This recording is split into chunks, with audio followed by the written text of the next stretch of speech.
Makabansa, Quarter 1, Week 1, Day 1. Mga layunin. Nasasabi ang payak na kahulugan ng komunidad at natutukoy ang mga makikita sa isang komunidad. Mga bata, pagmasdan ang larawan. Ngayon naman ay sagutin ang mga sumusunod. Una, ano-ano ang mga nakikita ninyo sa larawan? Pangalawa, sino-sino ang mga taong makikita sa mga larawan? Pangatlo, para saan ang mga istrukturang makikita sa larawan? Pang-apat, ano-ano ang ginagawa ng mga tao? At panglima, ano ang ugnayan ng mga istrukturang nabanggit sa mga tao sa isang lugar? Mga bata, sa nakikita ninyong larawan, ilang pantig mayroon sa salitang ito? Kapag pinagsama-sama na ninyo ito, ano ang mabubuo nating salita? Ang salitang mabubuo ay komunidad. Ngayon, ipalakpak ang bawat pantig ng salitang komunidad.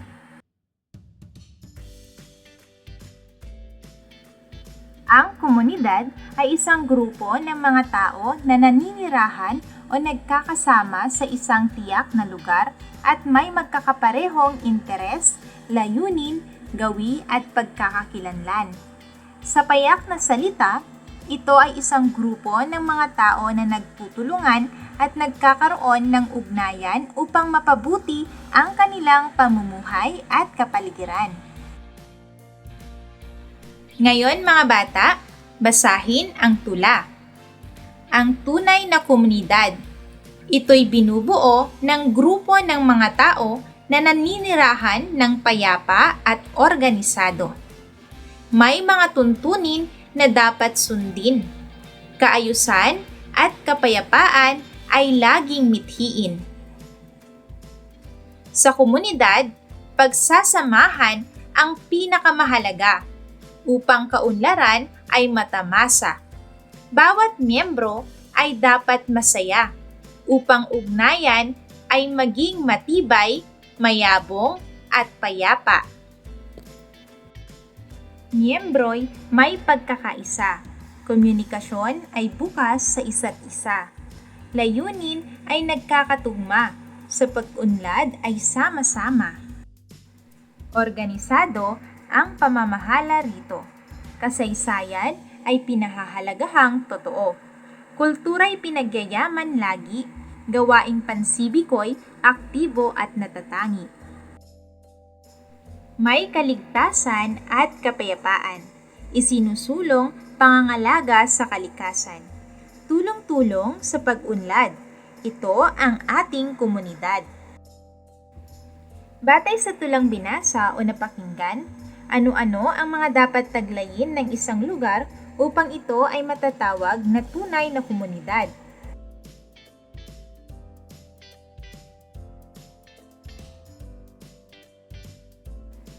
Ngayon naman ay punan ng tamang salita ang bawat patlang upang mabuo ang kaisipan.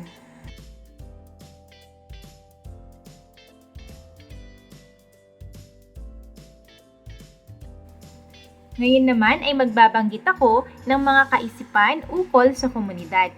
Kung tama ang kaisipan, papalakpak ng 2 beses ang mga mag-aaral. Kung hindi, ay 1 beses lamang. Number 1, ang komunidad ay isang grupo ng mga tao na naninirahan o nagkakasama sa isang tiyak na lugar at may magkakaparehong interes at layunin. Number 2, ang mga kasapi sa komunidad ay may palagiang komunikasyon.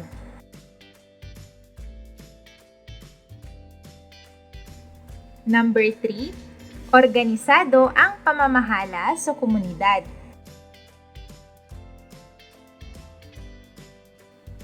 Number 4, ang komunidad ay may iba't ibang mithiin.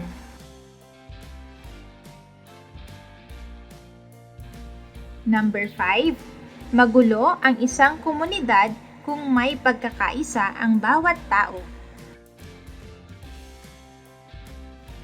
Day 2. Ngayon ay magbalik-aral muna tayo. Punan ng tamang salita ang patlang.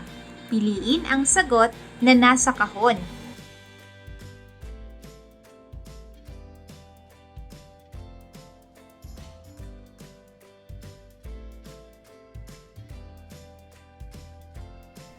Ngayon mga bata, ating tatalakayin ang mga komunidad sa Kapatagan. Komunidad sa talampas. Komunidad sa dagat o ilog. Komunidad sa lungsod. Komunidad sa kabundukan. Komunidad sa industrial. Una ay ang komunidad sa Kapatagan. Ito ay isang pamayanan na matatagpuan sa malawak at patag na lupain. Kadalasang mayaman sa likas na yaman at agrikultura ang lugar na ito. Dahil ang matabang lupa ay angkop para sa pagtatanim ng iba't ibang uri ng pananim. Ang mga tao sa komunidad ay kilala sa kanilang kasipagan, pagkakaisa at pagtutulungan na nag-aambag sa kanilang maunlad at masaganang pamumuhay. Ang kanilang malapit na ugnayan sa isa't isa at sa kalikasan ay nagdudulot ng isang mapayapa at produktibong kapaligiran.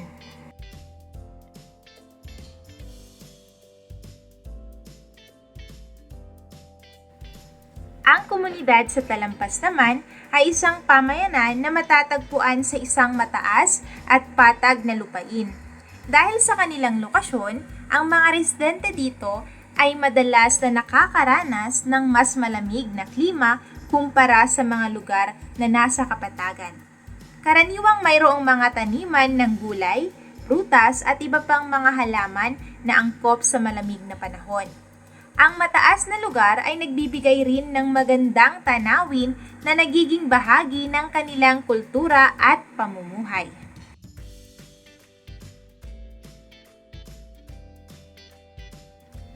Ang komunidad sa dagat o ilog ay isang pamayanan na matatagpuan sa tabi ng mga anyong tubig tulad ng dagat, ilog o lawa. Ang mga residente rito ay kadalasang umaasa sa pangingisda, aquaculture at iba pang kaugnay na kabuhayan para sa kanilang ikinabubuhay. Ang kanilang pamumuhay ay malapit na konektado sa tubig at ito ay makikita sa kanilang mga tradisyon, kultura at araw-araw na gawain. Ang tanawin ng tubig at ang sariwang hangin ay nagbibigay ng kakaibang kagandahan at katahimikan sa kanilang kapaligiran.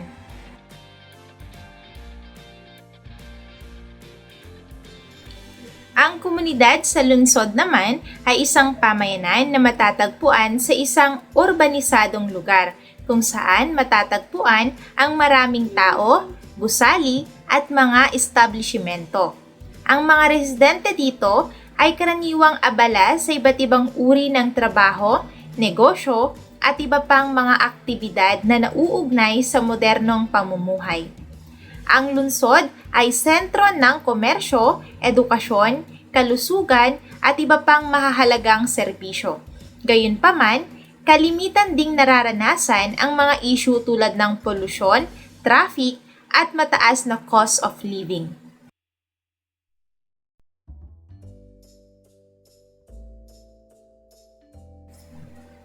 Habang ang industrial na komunidad naman ay isang pamayanan na nakasentro sa mga industriya at pagmamanupaktura.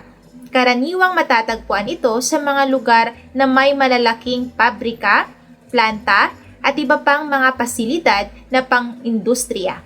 Ang pangunahing kabuhayan ng mga residente dito ay nakasalalay sa mga trabaho sa mga industrial na establishmento, kabilang ang pagmamanupaktura, pagproproseso ng mga materyales at iba pang kaugnay na gawain.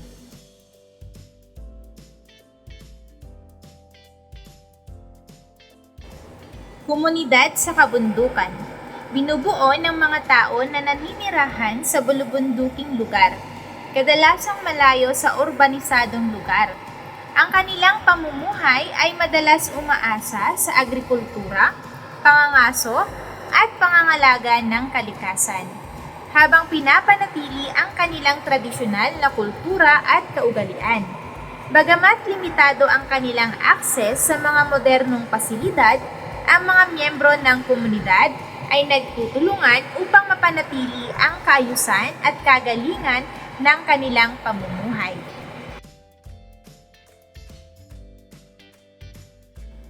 Dumako naman tayo sa komunidad sa isla. Ito ay binubuo ng mga tao na naninirahan sa isang puok na napalilibutan ng tubig, kadalasang malayo sa pangunahing lupa. Ang kanilang pamumuhay ay nakasentro sa mga gawain tulad ng pangisda, turismo, at pag-aalaga ng mga likas na yaman ng dagat.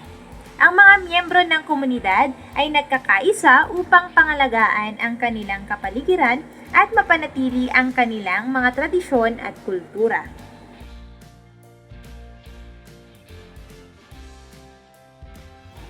Ngayon mga bata, sagutin ang mga sumusunod. Una, patungkol saan ang mga larawang pinakita? Maaari mo bang ilarawan ang isa sa mga ito? Maaari ka bang magbigay ng mga halimbawa nito? Pangalawa, masasabi ba natin na ang mga iyon ay mga halimbawa ng komunidad? Bakit? Pangatlo, saan mo maiuugnay ang iyong kinabibilangang komunidad? Paano mo ilalarawan ang iyong kinabibilangang komunidad? Ngayon ay magkakaroon tayo ng isang aktibidad. Ang tawag dito ay hula-bira. Iaarte ng bawat grupo ang mga sumusunod. Day 3. Mga bata, ano ang pangalan ng barangay mo? Saan ito malapit? Malapit sa tubig, o bundok, o malapit sa bayan? Sino ang namumuno rito? At ano ang wikang ginagamit rito? Ngayon mga bata, sabay-sabay nating basahin ang mga salitang may kaugnayan sa paksa. Pangalan ng komunidad. Lokasyon, malapit sa tubig o bundok, malapit sa bayan. Namumuno. Wikang sinasalita. Ang pangalan ng komunidad ay ang opisyal na tawag na ginagamit upang tukuyin ang isang grupo ng mga tao sa isang lugar. Maaaring batay sa pangalan ng lugar, salita, o kaugnayan sa kasaysayan. Ito ay nagbibigay ng identidad at pagkakakilanlan sa mga naninirahan sa komunidad. Ang lokasyon naman ng komunidad ay ang tiyak na lugar kung saan matatagpuan ang mga tahanan at estruktura ng mga residente. Ito ay maaaring malapit sa mga pangunahing daanan, likas na yaman, o pangunahing mga sentro ng kalakalan at serbisyo. Ang namumuno sa komunidad ay ang individual o grupo ng mga tao na pinipili o itinatalaga upang mamuno at magbigay ng gabay sa mga kasapi ng komunidad. Sila ang responsable sa pagpapatupad ng mga patakaran, pagpaplano ng mga proyekto, at pagtugon sa mga pangangailangan ng kanilang mga miyembro. Habang ang wikang sinasalita sa komunidad ay ang pangunahing medium ng komunikasyon at pakikipag-ugnayan ng mga tao sa loob ng nasabing grupo.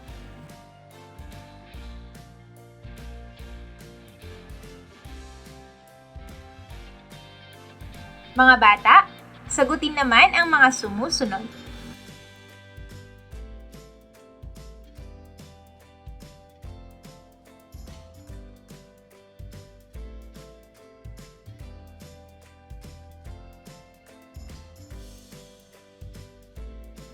Ngayon naman ay ilarawan ang kinabibilangang komunidad na may detalye kagaya ng mga sumusunod.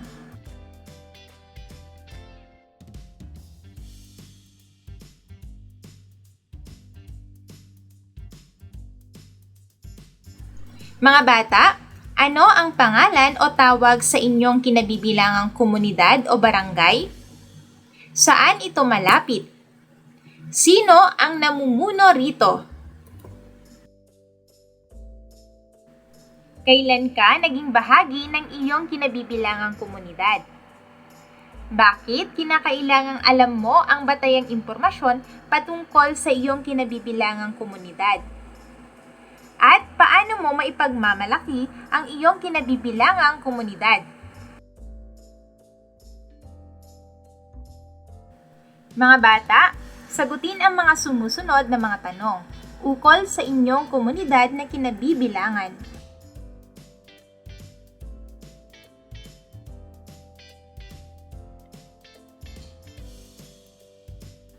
Sa gabay ng magulang, magpagawa ng isang collage na nagpapakita ng kanilang konsepto ng komunidad, mga tao, lugar, gawain at mga serbisyo gamit ang lumang magazine, mga larawan at mga materyales.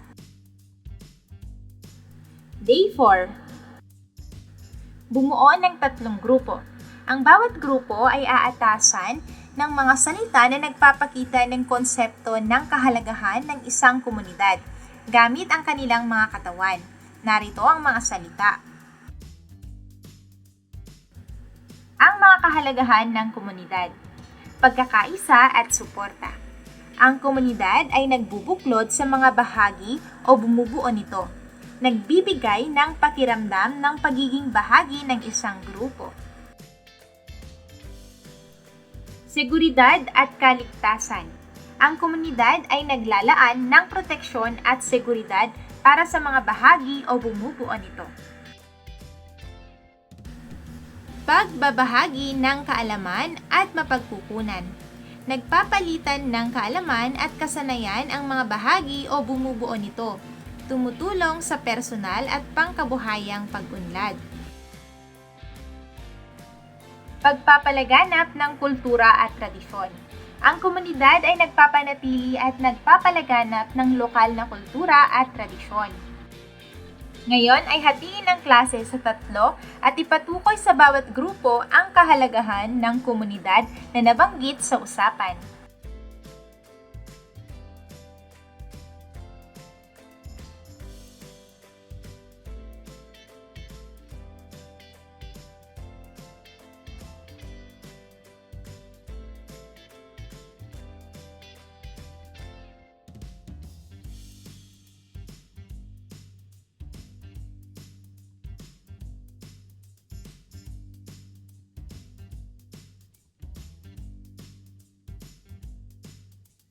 Mga bata, ano-ano ang mga kahalagahan ng komunidad?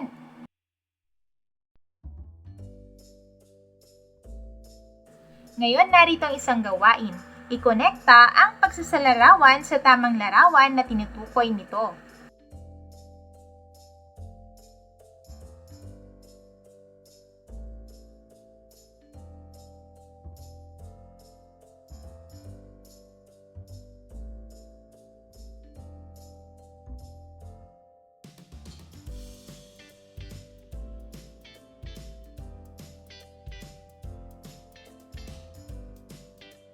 Mga bata, sa inyong kwaderno, iguhit ang sariling komunidad at sagutin ang tanong, bakit mahalaga na may kinabibilangang komunidad?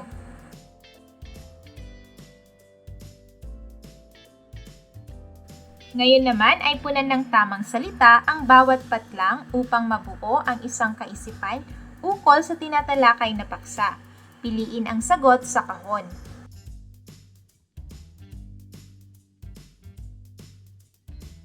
Mahusay mga bata! End of week 1.